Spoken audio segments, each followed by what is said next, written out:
اس لیے کہ اس وقت تک جتنی تفسیریں میں نے دیکھی تھی، ترجمے دیکھے تھے، ان میں سے کسی نے یہ بات کہی نہیں تھی. تو ایک آدمی اپنی رائے کے اوپر اتنی بڑی بات کہہ دے تو میں ڈرتا رہتا تھا، لیکن کہتا تھا کہ میری رائے یہی ہے. پھر اتفاق سے جماعت اسلامی ہند کا ترجمان ہوتا تھا ماہنامہ زندگی، عروج احمد قادری صاحب اس کے مدیر تھے. وہ جو ایک پرچہ آیا اس میں انہوں نے تنقید کی تھی مولانا سید انور شاہ بخاری رحمۃ اللہ علیہ پر، کہ ان کشمیری رحمۃ اللہ علیہ سے ان کے اوپر یہ تنقید کی تھی کہ انہوں نے یہ عجیب بات کہہ دی ہے کہ یہ جو حکم ہے یہ رمضان کا نہیں ہے، بلکہ رمضان سے پہلے جو حضور نے حکم دیا تھا 3 دن کے روزے رکھنے اس سے متعلق. اب مجھے اس کے اوپر پورا اطمینان ہو گیا کہ اگر سید محمد انور شاہ کاشمیری رحمۃ اللہ علیہ کی رائے یہ ہے تو متفق گردید رائے ابو علی بارائے من، مجھے اب اس سے زیادہ اور کسی سند کی ضرورت نہیں. بعد میں نے جب تفسیر کبیر اور امام راضی رحمۃ اللہ علیہ کی اس کا بھی مطالعہ شروع کیا تو میں حیران ہوا کہ سلف میں تو یہ رائے کثرت سے موجود تھی. کیا سبب ہوا ہے کہ آج کے دور کے جو مترجمین اور مصنفین ہیں ان کی نگاہوں سے بالکل یہ بات اوجھل ہو گئی؟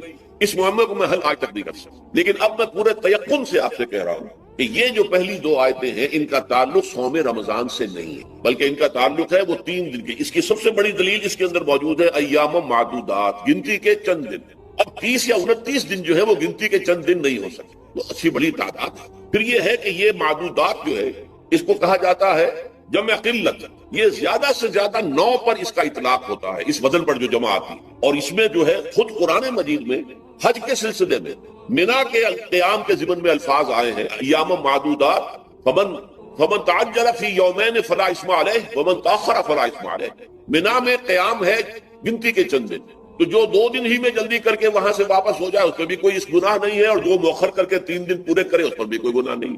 تو وہاں پر بھی نظیر موجود ہے کہ 2 یا 3 دن پر اس کا اطلاق ہو رہا ہے. تو یہاں پر ایام معدودات سے لازماً یہ مراد ہے کہ یہ 3 دن جو ہے ہر مہینے میں 13ویں 14ویں 15ویں در حقیقت اس روزے سے متعلق یہ آیت آ رہی ہے. اور یہ بھی نوٹ کر لیجئے کہ رمضان کے روزے کی فرضیت کے بعد بھی حضور کا معمول اور آپ کے صحابہ کا اور جو بھی ہمارے ہاں اتباع کرتے ہیں حضور صلی اللہ علیہ وسلم کا نوافل میں بھی ان کا یہ معمول ہے.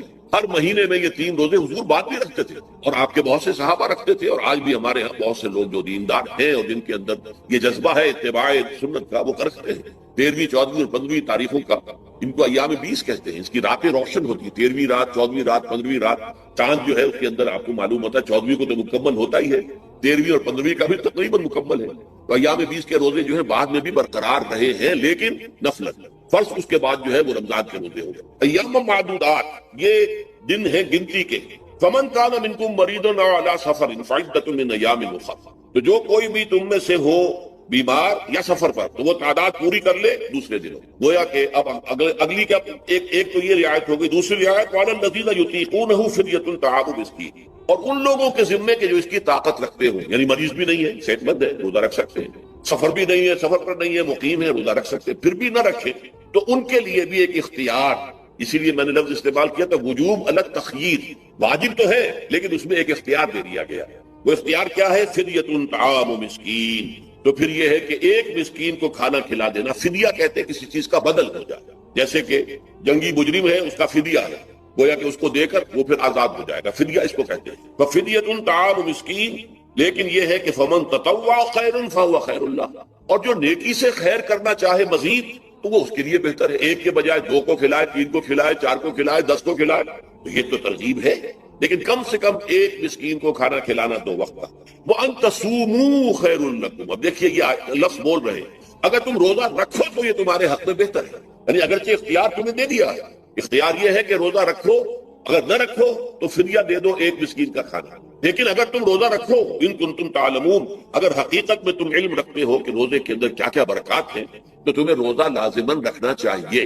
تشویق اور ترغیب موجود ہے لیکن یہ کہ اس کی فرضیت یا وجوب نہیں ہے. یہ تھا ابتدائی حکم روزے کی صفت میں. اب اس کے بعد اگلی آیت جو ہے اس کے بھی پہلے حصے کو مت پڑھیے، شہر رمضان الذی انزل فیہ القرآن. اس کے بارے میں تو بعد میں گفتگو ہوگی، بینات من الہدی والفرقان. لیکن اگلا جملہ فمن شہد منکم الشہر فلیصم.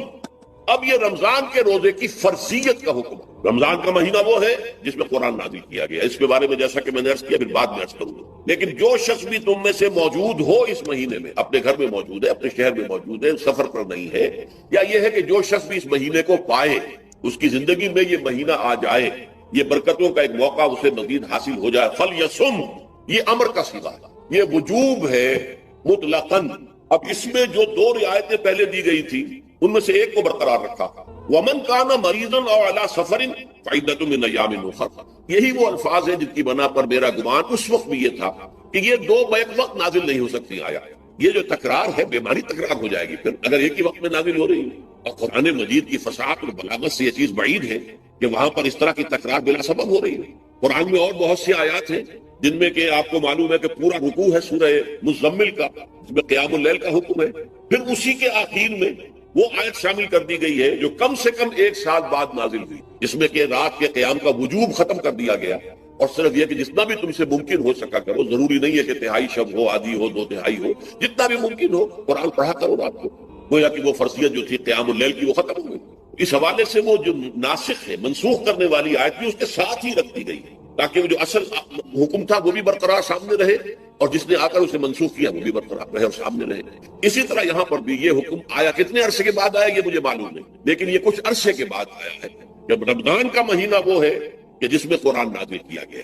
اب جو شخص بھی اس مہینے کو پائے اس پر لازم ہے کہ اس کے روزے رکھے. ہاں من کان مریضا او علی سفر، جو شخص ہو مریض، بیمار ہو یا سفر پر ہو، فعدۃ من ایام اخر، تو وہ تعداد پوری کر لے دوسرے دنوں میں. یرید اللہ بکم اليسر ولا یرید بکم العسر. اللہ تمہارے ساتھ آسانی چاہتا ہے، سختی نہیں چاہتا. یہ اصل میں کیوں کہا ہے اس کی وجہ سمجھ لیجئے. آج بھی آپ کو اپنے ہاں ایسے لوگ مل جائیں گے جن کا تقویٰ کا تصور اتنا غلط ہو گیا ہے کہ 104 درجے کا بخار ہے، روزہ چھوڑنے کو تیار نہیں. بھلے آدمیوں، اللہ نے تمہیں ایک رخصت دی ہوئی ہے تو خام خواہ اپنے اوپر یہ شدت کیوں لے رہے ہیں؟ لیکن لیتے ہیں. روزہ چھوڑنے کو تیار، روزہ قضا نہیں. سفر پر جا رہے ہیں، روزہ قضا کرنے کو تیار نہیں. ایک موقع پر ایک غزوے کے دوران ایسا ہوا کہ کچھ لوگوں نے روزہ رکھا ہوا تھا، لیکن وہ اتنے یوں سمجھیے مزمحل ہو گئے کہ جب پڑاؤ پر پہنچے تو جن کا روزہ نہیں تھا انہوں نے تو بڑی چاق و چوبند طریقے سے خیمے نصب کیے، سارا بندوبست کیا، اور یہ جا کر بے سدھ ہو کر بے ہوش ہو کر گر پڑے. تو حضور نے فرمایا ان کو دیکھ کر، لیس من البر الصیام فی السفر، سفر میں روزہ رکھنا یہ کوئی نیکی کا کام نہیں. یہ نیکی کا غلط تصور ہے کہ جو تم نے اپنے اختیار کر دیا. یہ تمہارے اندر تشدد پسندی پیدا ہو رہی ہے. دین کے احکام میں جو مقصد ہے وہ کیا ہے؟ یرید اللہ بکم اليسر ولا یرید بکم. اسی پر عمل کرتے ہوئے حضور نے فرمایا کہ جو بھی علماء دین ہیں یا جو رہنمایان دین ہیں ان کا کام کیا ہے؟ آپ نے فرمایا یسروا ولا تعسروا. دیکھو آسانیاں پیدا کرو، سختیاں پیدا نہ کرو. دین میں سختیاں پیدا کرنا بھی وہ اسر اور اغلال بن جاتا ہے کہ جس کو رفع کرنے کے لیے اور جس سے لوگوں کو، یہودیوں کو اور تمام اہل کتاب کو نجات دینے کے لیے اللہ تعالیٰ نے اپنے رسول محمد صلی اللہ علیہ وسلم کو بھیجا. وَيَضَعُ عَنْهُمْ إِصْرَهُمْ وَالْأَغْلَالَ الَّتِي كَانَتْ عَلَيْهِمْ، کہ جہاں وہ نیکی کا حکم دیتے ہیں، بدی سے روکتے ہیں، پاکیزہ چیزوں کو حلال ٹھہراتے ہیں اور خبیث چیزوں کو، ناپاک چیزوں کو حرام قرار دیتے ہیں، وہیں پہ لوگوں کے اوپر سے وہ بوجھ بھی ختم کرتے ہیں کہ جو انہوں نے خام خواہ اپنے اوپر لاد دیا. تو ان میں سے یہ بھی ہے کہ یہ نیکی کا کام نہیں ہے کہ آپ سفر میں ہیں اور روزہ رکھ رہے ہیں. یرید اللہ بکم اليسر ولا یرید بکم العسر وَلِتُكْمِلُوا الْعِدَّةَ. لیکن یہ بات واضح رہے کہ اب تمہارے لیے تعداد کو پورا کرنا لازم ہے. یہ نہیں ہے کہ آپ اس کی جگہ پر فدیہ دے دیں تو بات پوری ہو جائے گی. نہیں، روزے کی تعداد آپ کے رمضان میں 2 روزے 3 روزے چھوٹ گئے بیماری کی وجہ سے، ٹھیک ہے، لیکن دوسرے دنوں میں اس کی قضا دینی لازم ہے. وہ روزے رکھنے جو ہے آپ پر لازم ہے. ان کا کوئی بدل جو ہے وہ فدیہ نہیں ہو سکتا. البتہ یہ نوٹ کر لیجئے یہ حکمت نبوی ہے کہ یہاں اگرچہ وہ فدیے کا حکم جو ہے گویا کہ بظاہر قرآن مجید کے الفاظ سے محسوس ہوتا ہے کہ مطلقاً منسوخ ہو گیا، لیکن حضور نے اس کو خاص حالتوں میں باقی رکھا ہے. کوئی شخص اتنا بوڑھا ہو چکا ہے یا خاتون اتنی بوڑھی ہو چکی ہے کہ دن بھر کا فاقہ جو ہے اس میں اندیشہ ہے کہ کہیں ہلاک نہ ہو جائے. کوئی مریض ہے، مرد ہے یا عورت ہے، وہ ڈائبٹیز کی مریضہ ہے، اس کو وہ شوگر کا مرض ہے اور وہ اس کو برداشت نہیں کر سکتی، شوگر لیول بہت نیچے ہو جائے تو موت واقع ہو سکتی. کوئی ایسا مریض ہے جس کو مرض سے شفا پانے کی اب کوئی امید ہے ہی نہیں کہ میں مرض سے شفا پا جاؤں گا یا پا جاؤں گی تو اس کے بعد میں روزہ مکمل کر دوں گی. نہیں، ایسے لوگوں کے لیے حضور نے اس رعایت کو برقرار رکھا کہ ایسے لوگ اگر ایک مسکین کو کھانا کھلا دیں تو یہ فدیہ بن جائے. لیکن جو بھی شخص صحت مند ہو اور صحت کی توقع رکھتا ہو اور جو شخص بھی طاقت رکھتا ہو روزے کا قضا کر دینے کا، اس کے لیے لازم ہے کہ روزوں کی قضا. وَلِتُكْمِلُوا الْعِدَّةَ وَلِتُكَبِّرُوا اللَّهَ عَلَى مَا هَدَاكُمْ، اور تاکہ تم اللہ کی کبریائی کا اعلان کرو اس چیز پر کہ جو اس نے تمہیں ہدایت عطا فرمائی. اب اس کا ایک تو ظاہر ہے کہ جب روزے ختم ہوتے ہیں عید الفطر میں تکبیر، اضافی تکبیرات کے ساتھ 2 رکعتیں ہیں جو ہم ادا کرتے ہیں. احناف کے نزدیک 6 اضافی تکبیرات ہیں اور اہل حدیث کے نزدیک 12، لیکن تکبیرات ہیں اضافی. اور یہ کہ جاتے ہوئے اور آتے ہوئے عید کے لیے آپ جا رہے ہیں تو تکبیرات پڑھتے ہوئے جائیے، واپس آ رہے ہیں تکبیر پڑھتے ہوئے آئیے. اور یہ بھی کہ جاتے ہوئے راستہ کوئی اور، آتے ہوئے راستہ کوئی اور. اختیار کیجئے تاکہ پورا شہر پوری بستی جو ہے تکبیر کی آواز سے گونجے. یہ ظاہر ہے. باطن اس کا کیا ہوگا؟ اللہ کی کبریائی کا اعلان کرو، اللہ کی کبریائی کو نافذ کرنے کی کوشش. جب اللہ نے تمہیں ہدایت دے دی ہے، تمہیں اپنے دین حق سے نواز دیا، تمہارا فرض ہے کہ اس کو قائم کرو، اس کے لیے جد و جہد کرو، اس کے لیے تن من دھن لگاؤ، اس کے لیے جان اور مال سے جہاد کرو. وَلِتُكَبِّرُوا اللَّهَ عَلَى مَا هَدَاكُمْ وَلَعَلَّكُمْ تَشْكُرُونَ، اور تاکہ تم واقعتاً شکر کرو. اس پر بھی گفتگو بعد میں ہوگی. یہ حکمت صوم کے حوالے سے ہے یہ لفظ. اس کے بعد جو ہے ایک آیت چھوڑ کر پھر اگلی 5ویں آیت پڑھیے. یہ ہے تکمیلی احکام. ابتدائی احکام آ گئے. نمبر 2 میں صوم رمضان کا حکم آ گیا.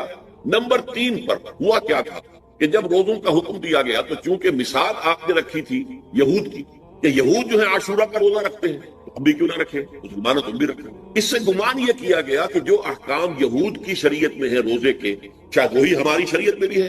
اور ان کی شریعت میں یہ تھا کہ رات کو سو گئے تو روزہ شروع ہو گیا، اور وہ روزہ اب نہ کوئی سحری ہے نہ رات میں کے دوران کوئی میاں اور بیوی جو ہے وہ ہم بستری کر سکتے ہیں، بلکہ یہ کہ وہ روزہ صبح سے لے کر پھر جب رات کے بعد صبح آئے گی، صبح سے پھر دوپہر اور شام اور غروب آفتاب پر جا کر روزہ ختم ہو. گویا کہ کم و بیش 20 گھنٹے کا روزہ یا 21 گھنٹے کا روزہ، کیونکہ اگر غروب آفتاب کے 3 گھنٹے کے بعد آدمی سو گیا تو وہاں سے جو روزہ شروع ہوا ہے تو غروب آفتاب پر اگلے روز جو ہے وہ ختم ہوگا تو ہو جائے گا 20-21 گھنٹے کا روزہ. یہ روزے کا حکم لوگوں نے سمجھا. اس کی صراحت کوئی نہیں تھی، لیکن لوگ جو ہے کیونکہ صراحت منفی بھی نہیں تھی مثبت بھی نہیں تھی، لہذا وہ رات کے وقت میں جب دن ہوتے تھے روزوں کے، ان کی راتوں میں وہ اپنی جو بھی ایک طبیعی ضرورت ہے، جو ہم بستری ہے میاں اور بیوی کی، شوہر اور بیوی کی، وہ کر گزرتے تھے. جذبات کے اندر جو بھی اس وقت ان کی احتیاج ہوئی، دل میں کھٹک رہتی تھی کہ پتہ نہیں ہم نے یہ صحیح کام کیا نہیں کیا، غلط کیا. تو اس سے یہ کہ ظاہر بات ہے کہ پھر قرآن مجید اسے قرار دے رہا ہے اپنے آپ سے خیانت کرنا. جب انسان اپنے ضمیر کے خلاف کوئی بات کر رہا ہو تو چاہے وہ بات صحیح ہے لیکن وہ اسے گناہ سمجھ کے کر رہا ہے تو اس نے تو گناہ کیا. وہ اپنے آپ سے تو خیانت کر رہا ہے. ایک شخص ہے وہ بکری کا گوشت کھا رہا ہے لیکن سمجھتا یہ کہ یہ سور کا گوشت ہے، تو اس نے تو سور ہی کا کھایا نا، اس نے بکری کا تو نہیں کھایا، لیکن اس نے سمجھا یہ کہ یہ سور کا گوشت اور کھا رہا ہے. اس حوالے سے ایک دغدغہ سا دل میں رہتا تھا، پریشانی تھی. تو اب جو یہ 5ویں آیت ہے، طویل ترین آیت ہے اس سلسلے کی، اس میں روزے کے تکمیلی احکام آ گئے جو ابدی ہیں، آج تک قائم ہیں اور قیامت تک قائم رہیں گے. فرمایا احل لکم لیلۃ الصیام الرفث الی نسائکم، اے مسلمانوں روزے کی راتوں میں تمہارے لیے حلال کر دیا گیا ہے اپنی بیویوں سے اپنی خواہش کا پورا کرنا. رفث الی نسائکم ہن لباس لکم وانتم لباس لہن، وہ تمہارے لیے بمنزلہ لباس ہے. جیسے لباس کے اور انسان کے بدن کے درمیان کوئی حجاب نہیں ہوتا، ایسے ہی شوہر اور بیوی کے درمیان بھی کوئی حجاب نہیں رہتا. ہن لباس لکم وانتم لباس لہن. اور ویسے بھی ایک معنی میں کہ جیسے لباس آپ کو گرمی کی شدت سے بچاتا ہے، ورنہ ہو سکتا ہے کہ تیز دھوپ جو ہے جو عرب میں ہوتی تھی وہ تو آپ کی کھالوں کو جلا دے، تو یہ حفاظت کا ایک ذریعہ تھا. اسی طریقے سے شوہر کے لیے بیوی اپنی عفت و عصمت کو برقرار رکھنے کے لیے ایک ذریعہ کہ کہیں حرام میں منہ نہ مارے، بیوی موجود ہے حلال ذریعے سے اپنی خواہش پوری کرے. اور بیوی کے لیے شوہر اسی طریقے سے ایک ڈھال بن جاتا ہے کہ اسے خام خواہ ادھر ادھر دیکھنے کا کوئی خیال بھی کبھی نہ آئے، اس کی جو بھی نفسانی خواہش ہے اس کی شوہر پورا کر رہا ہے. تو اس اعتبار سے بھی ہن لباس لکم وانتم لباس لہن.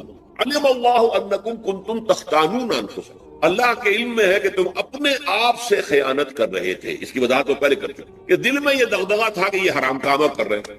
یہ گویا کہ اپنے آپ سے خیانت، اللہ سے بغاوت نہیں تھی. کیوں کہ اللہ تعالیٰ کی طرف سے تو حکم تمہیں معلوم تھا ہی نہیں ابھی آیا اس کی اجازت ہے یا نہیں ہے، لیکن اپنے آپ سے تو خیانت کر رہے ہو. تم یہ سمجھ رہے تھے کہ یہ نہیں ہونا چاہیے، یہ گویا کہ ممنوع ہے اور کر رہے تھے. تو اس کو کہا کہ تم اپنے آپ سے خیانت کر رہے تھے. علم اللہ انکم کنتم تختانون انفسکم فتاب علیکم، تو اللہ نے تم پر اپنی رحمت اور مغفرت کے ساتھ توجہ فرمائی. یعنی جو کچھ اب تک ہو چکا ہے اسے اللہ نے معاف کر دیا، اسے صاف کر دیا، کلین سلیٹ. اب تمہارا جو اعمال نامہ ہے اس میں اس طرح کا اگر کوئی عمل درج ہو گیا ہے تو وہ اللہ نے صاف کر دیا. وعفا عنکم، اور تمہیں معاف بھی کر دیا. فالآن باشروہن، تو اب تم ان کے ساتھ جو بھی تعلق زن و شو ہے اس کو اختیار کر سکتے ہو. فالآن باشروہن وابتغوا ما کتب اللہ لکم، اور حاصل کرو وہ کچھ جو کچھ اللہ نے تمہارے لیے لکھ دی. یہ تعلق زن و شے سے 2 چیزیں ہیں کہ جو مقصود ہیں. ایک تو سب جانتے ہیں اولاد، ہر انسان کی خواہش ہوتی ہے کہ میری نسل کا تسلسل باقی رہے. لیکن نمبر 2 ایک شے اور ہے قرآن مجید میں بیان کیا گیا، بلے تسکنوا الیہا، اس میں ایک سکون ہے. اس میں جو بھی عمل ہے مباشرت کا، اس میں ایک اعصابی طور پر سکون کی کیفیت انسان کو حاصل ہے. تو یہ بھی مطلوب و مقصود ہے. تو ما کتب اللہ لکم، تمہارے لیے اللہ نے اس میں ایک تو اولاد کا معاملہ رکھ دیا ہے اور ایک تمہارے لیے سکون لتسکنوا الیہا، تاکہ تم ان کی طرف توجہ کر کے سکون حاصل کرو۔ فالآن باشروہن وابتغوا ما کتب اللہ لکم وکلوا واشربوا، اب سحری کا حکم آ گیا، وکلوا واشربوا حتی یتبین لکم الخیط الابیض من الخیط الاسود من الفجر، اور کھاتے رہو اور پیتے رہو یہاں تک کہ تمہارے لیے فجر کے وقت کے اعتبار سے سفید ڈوری سیاہ ڈوری سے بالکل علیحدہ ہو جائے۔ اصل میں اس کو بعض صحابہ نے تو سمجھا کہ یہ لغوی معنی اس کے لیے لیے کہ آپ اپنے تکیے میں ایک سفید دھاگا رکھ لیا ایک کالا رکھ لیا اور دیکھتے رہتے تھے، جب یہ سفید اور کالا علیحدہ علیحدہ نظر آنے لگے تو پھر روزے کا رکھنے کا وقت شروع ہو چکا اور اب کھانا پینا بند کر دیا۔ فرمایا کہ یہ مراد نہیں ہے، یہ جب پاؤں پھٹتی ہے اس کے اندر ایک سفید سی لکیر جو ہے افق کے اوپر آتی ہے، یہ ہے مراد کہ وہ جو سفید لکیر ہے وہ ظاہر ہو جائے اور وہ رات کے اختتام کا گویا کہ ایک اعلان اور علم بن جائے۔ تو وَكُلُوا وَاشْرَبُوا، اب اس کی جو ہے بڑی تاکید کی گئی ہے، تَسَحَّرُوا فَإِنَّ فِي السَّحُورِ بَرَكَةً، سحری ضرور کیا گیا اور یہ در حقیقت برکت کا ذریعہ۔ یہ بھی آپ نے فرمایا ہمارے اور یہود کے روزے کے مابین جو فرق ہے وہ سحری ہے، یہ سحری، کیونکہ روزہ جو ہے وہ فجر سے لے کر غروب آفتاب تک ہے، طلوع آفتاب سے نہیں، فجر سے، جبکہ وہ سفیدہ سحر جس کو ہم کہتے ہیں نمودار ہو جائے، طلوع آفتاب کا بھی 1.5 گھنٹے بعد ہوگا، لیکن اس وقت جو ہے روزہ شروع، غروب آفتاب کا ختم۔ اس حوالے سے اس سے پہلے کھانا پینا، اور اس میں بھی فرمایا گیا کہ بعض لوگ بہت زیادہ احتیاط کرتے ہیں، وہ صحیح نہیں ہے، اس لیے کہ فجر کے لیے اذان جب دیتے تھے اس میں بعض حضرات ذرا جلدی کرتے تھے، حضور نے فرمایا کہ نہیں دیکھو یہ ذرا جلدی کر دیتے ہیں، اگر تم میں سے کسی کے ہاتھ میں پیالہ ہے ابھی وہ کچھ کھا رہا ہے اذان ہو گئی ہے تو وہ اپنا پیالہ پورا کر لے، اس میں بھی تشدد کی ضرورت ہے، جیسے کہ اس سے پہلے ہم پڑھ چکے یسروا ولا تعسروا یرید اللہ بکم اليسر ولا یرید بکم العسر، اللہ تمہارے ساتھ آسانی چاہتا ہے، سختی نہیں چاہتا۔ تو اسی طرح فرمایا وَكُلُوا وَاشْرَبُوا حَتَّى يَتَبَيَّنَ لَكُمُ الْخَيْطُ الْأَبْيَضُ مِنَ الْخَيْطِ الْأَسْوَدِ مِنَ الْفَجْرِ ثُمَّ أَتِمُّوا الصِّيَامَ إِلَى اللَّيْلِ، پھر اب روزے کو پورا کرو رات تک۔ إِلَى اللَّيْلِ میں پھر بڑی بحثیں ہوئی ہیں، اس لفظ کی مناسبت سے اہل تشیع اس کے قائل ہیں کہ جبکہ خوب اندھیرا ہو جائے، لیکن اہل سنت کا اجماع ہے کہ غروب آفتاب اس سے مراد ہے، اس لیے کہ آغاز رات کا غروب آفتاب کے ساتھ، اور اس میں بھی احادیث کے اندر آیا ہے کہ تعجیل کرنی چاہیے۔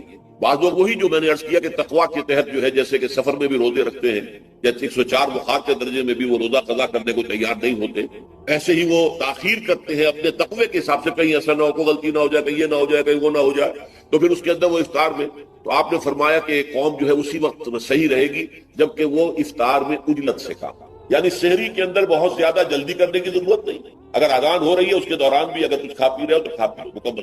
اسی طریقے سے افطار کے اندر جو ہے وہ تاخیر کرنے کی ضرورت نہیں، سورج کے غروب کے ساتھ افطار کرنا۔ وَلَا تُبَاشِرُوهُنَّ وَأَنْتُمْ عَاكِفُونَ فِي الْمَسَاجِدِ، ہاں اپنی بیویوں سے تم مباشرت نہ کرو، تعلق ذن و شوق قائم نہ کرو جبکہ تم مسجدوں کے اندر معتکف۔ یہ اعتکاف کا ذکر ہوگا رمضان کے آخری عشرے میں، یہ اعتکاف جو مسنون ہے کہ 21ویں شب سے شروع ہو جائے، یعنی 20واں روزہ ختم ہوا اس کے ساتھ یہ اعتکاف شروع ہو گیا، اور پھر اعتکاف مسنون جو ہے وہ جب تک کہ چاند نظر نہ آ جائے شوال کا، عید کا، اس وقت تک یہ اعتکاف جاری رہے گا۔ یہ ہے مسنون اعتکاف، اس کی کیا حکمت ہے وہ میں بعد میں عرض کروں گا، تو یہ حکمت جو ہے اس کے حوالے سے گفتگو بعد میں ہو جائے گی، لیکن یہاں یہ بتا دیا گیا کہ یہ جو رمضان کی 20 راتوں میں اجازت دی گئی ہے اپنی بیویوں کے ساتھ ہم بستری کی، وہ اس معتکف کے لیے نہیں ہے جو مسجد میں معتکف ہے، تو ہاں اس کی اہلیہ آ سکتی ہے وہاں ملاقات کے لیے، کسی مشورہ کوئی کرنا ہے بہت ضروری ہے، ملاقات ہو سکتی ہے، لیکن یہ کہ مباشرت نہیں ہو سکتی۔ وہ وَلَا تُبَاشِرُوهُنَّ وَأَنْتُمْ عَاكِفُونَ فِي الْمَسَاجِدِ تِلْكَ حُدُودُ اللَّهِ، یہ اللہ کی حدود ہے،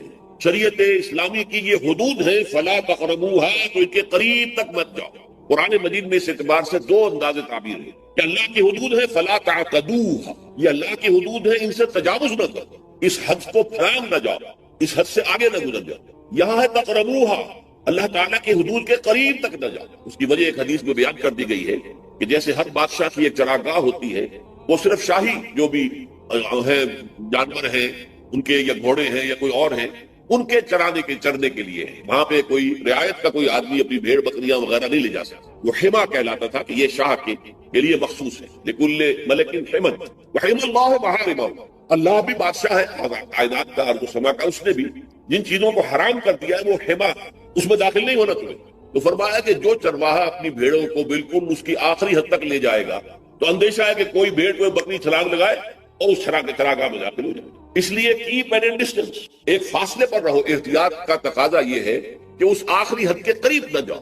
فلا تقربوها، اس کے قریب نہ جائیں۔ ان حدود کی تو سختی کے ساتھ پابندی کرنی ہے۔ ان کے لیے یہ ہے کہ ان کو نہ صرف یہ کہ ان سے تجاوز نہیں کرنا، بلکہ ان سے ذرا کچھ فاصلے ہی پر اپنے آپ کو رکھنا ہے۔ کذالک یبین اللہ آیاتہ للناس، اسی طریقے سے اللہ تعالیٰ واضح کرتا ہے اپنی آیات کو لوگوں کے لیے، وَلَعَلَّهُمْ يَتَّقُونَ، اور تاکہ وہ پھر تقویٰ کریں، بچیں۔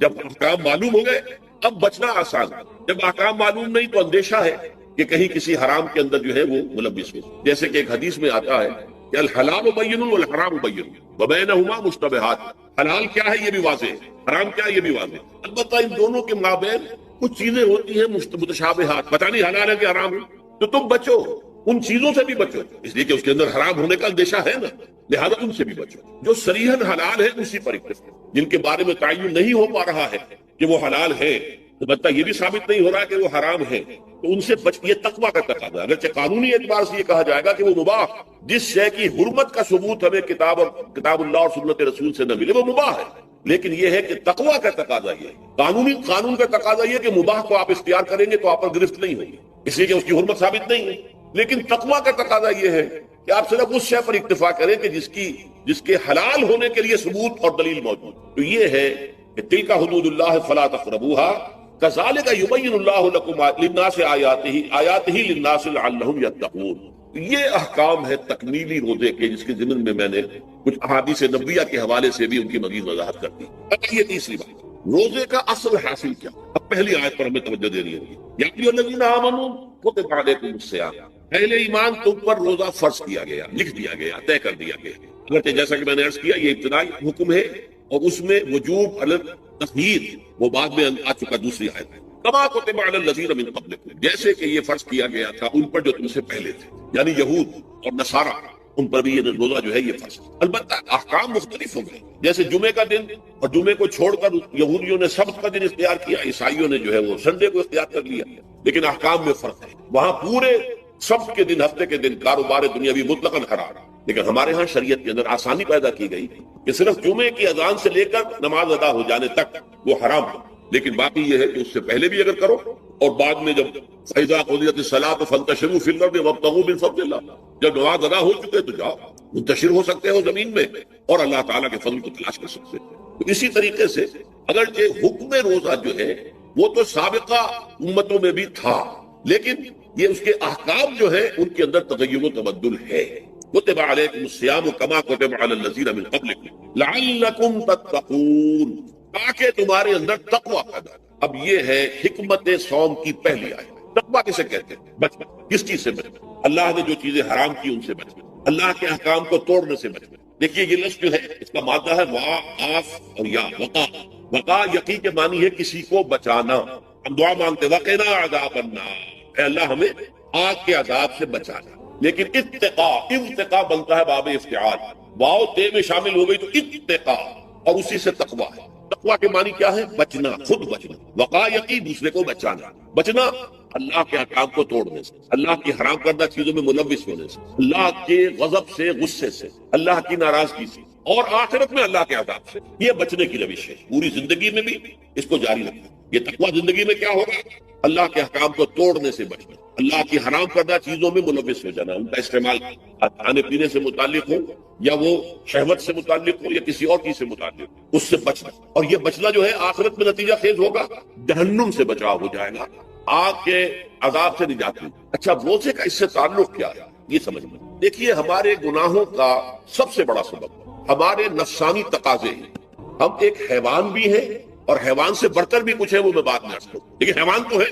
جیسے ہر حیوان کو کچھ خوراک کی ضرورت ہے، ہمیں بھی ضرورت ہے۔ ہر حیوان کو بقائے نسل کا معاملہ جنسی ہے، وہ ہمارا بھی ہے۔ ہر حیوان کو کوئی نہ کوئی سر چھپانے کی جگہ چاہیے، کوئی گھونسلہ ہو، کوئی کھو ہو، کوئی بل ہو، کچھ بھی ہو اسے چاہیے آخر۔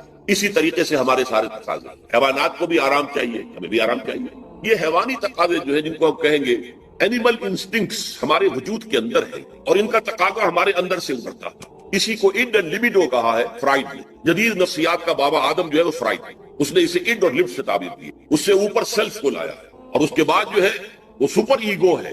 تو یہ تین درجے اس نے متعین کیے ہیں، اور میں اس کی دقت نظر، ایکیوٹی آف آبزرویشن کا بہت قائل ہوں۔ بچے نظریات کا جو نتیجہ اس نے نکالا ہے وہ غلط ہے، لیکن ایکویٹی آف آبزرویشن کا قائل ہوں کہ اس نے انسانی شخصیت کے 3 لیولز کو آئیڈینٹیفائی کی. یہی 3 لیولز ہمارے ہاں، نفس، قلب، روح، یہ 3 لیولز. اس نے کہا اڈ اینڈ لیبیڈو یہ لوسٹ ہے، پھر ایگو، سیلف، پھر سپر ایگو. 3 لیول وہ بھی مانتا، اگرچہ ان کی تعبیر اس نے غلط کی ہے، لیکن جہاں تک اڈ اور لیبیڈو کی تعبیر ہے وہ صحیح ہے، وہ حیوانی تقاضا. اچھا، ان حیوانی تقاضوں کے بارے میں یہ بات بالکل واضح رہنی چاہیے کہ یہ اندھے بہرے ہیں، انہیں صرف اپنی گریٹیفیکیشن، اپنے تسکین سے جو ہے ساری بحث ہے.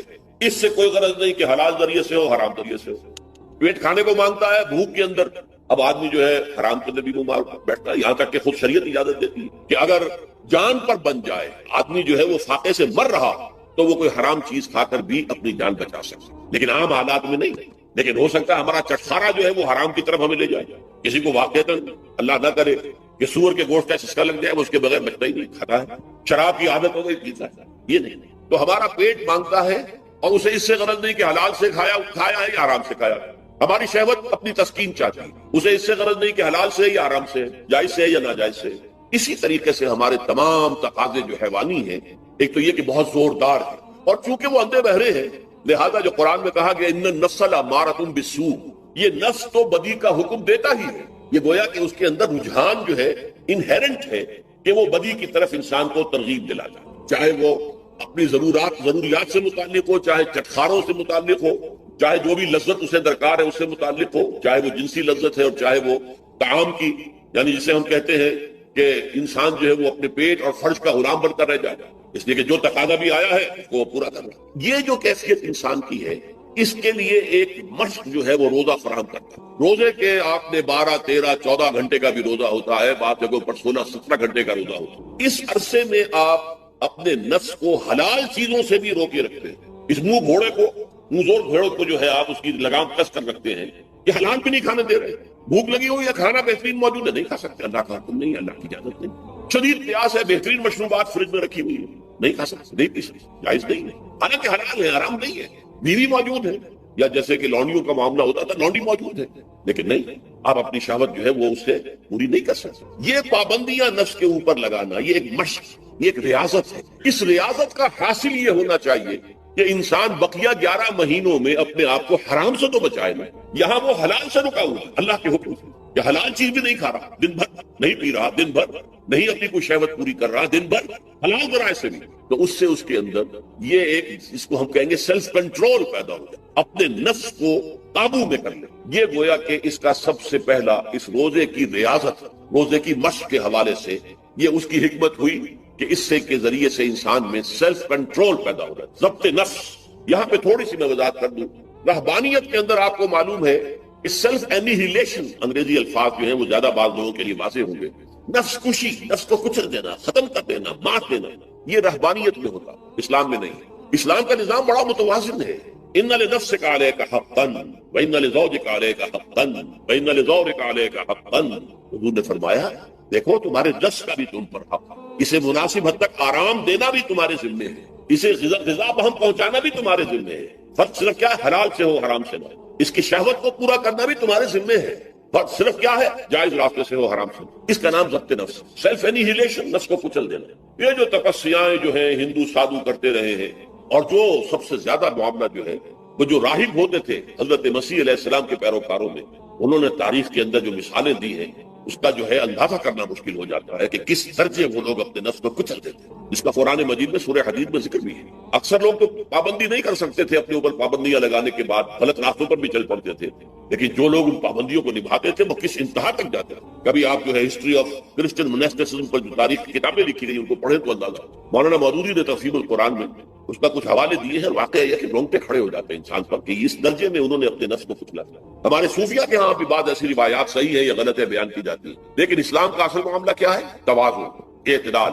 تمہارے نفس کا بھی تم پر، ان لنفسک علیک حق، تمہاری بیوی کا بھی تم پر حق ہے، وان لزوجک علیک حق، تمہارا جو بھی کوئی ملاقاتی آئے، کوئی دوست ہے، اس کا بھی زورک علیک حق، زیارت کرنے کے لیے کوئی آیا اس کا بھی حق ہے، ان کے حقوق ادا کرو. حضرت عبداللہ ابن عمرو بن العاص رضی اللہ تعالی عنہما صحابہ کرام میں اس اعتبار سے بہت ممیز تھے کہ ان پر عبادت جو ہے، عبادت گزاری کا اتنا غلبہ ہو گیا تھا، ہر روز روزہ رکھتے تھے اور رات کو پوری رات کھڑے رہتے تھے. حضور کو اطلاع دی گئی، حضور نے طلب کیا، فوراً آپ نے فرمایا یا عبداللہ الم نصبر، کیا ہمیں یہ خبر نہیں دی گئی انک تصوم الدہر تقوم اللیل کہ تو ہمیشہ رات کو کھڑا رہتا ہے اور ہر روز روزہ رکھتا ہے؟ ظاہر بات ہے حضور کے حضور میں جھوٹ کیسے بولتے ہیں، اس سے بھی جھوٹ بولنے کا سوال نہیں صحابہ کے لیے. تو عرض کیا بلا یا رسول اللہ یہ تو صحیح ہے. فرمایا لا تفعل فإن لنفسك عليك فإن لزوجك عليك فإن لزوجك عليك. ارے روزہ رکھو بھی افطار بھی کرو. بہترین روزہ جو ہے وہ حضرت داؤد علیہ السلام کا تھا، ایک دن روزہ رکھتے تھے ایک دن افطار. لیکن یہ ہے کہ آپ ہفتے میں 2 دن روزے حضور کے ہیں، سوموار کو اور جمعرات کو، مہینے میں 3 روزے یہ ہے. اس میں گویا کہ سنت پر عمل بھی ہو جائے گا. لیکن یہ کہ ہمیشہ بلکہ یہاں تک کہا گیا ما صام من صام الدہر، جو ہمیشہ روزہ رکھتا ہے انہوں نے کوئی روزہ رکھا ہی نہیں. کیا مطلب؟ یہ تو اس نے اپنی ہیبٹس بدل لی ہے. ہیبٹس ہو گئی ہے یہ کہ سارا دن بھر نہیں کھانا، صبح کھانا شام کو کھانا، بس یہ تو اس نے اپنی ہیبٹ بدل لی ہے. روزہ ہیبٹ بن گیا. ما صام من صام الدہر، جس نے ہمیشہ روزہ رکھا انہوں نے کوئی روزہ رکھا ہی نہیں. اس لیے کہ روزہ تو در حقیقت اس شخص پر شاخ گزرتا ہے جس کو عادت ہے دن میں کھانا کھانے کی. اس کو دن کے اندر 3 کھانے کھانے کی عادت ہے، تبھی تو وہ شاخ گزرے گا.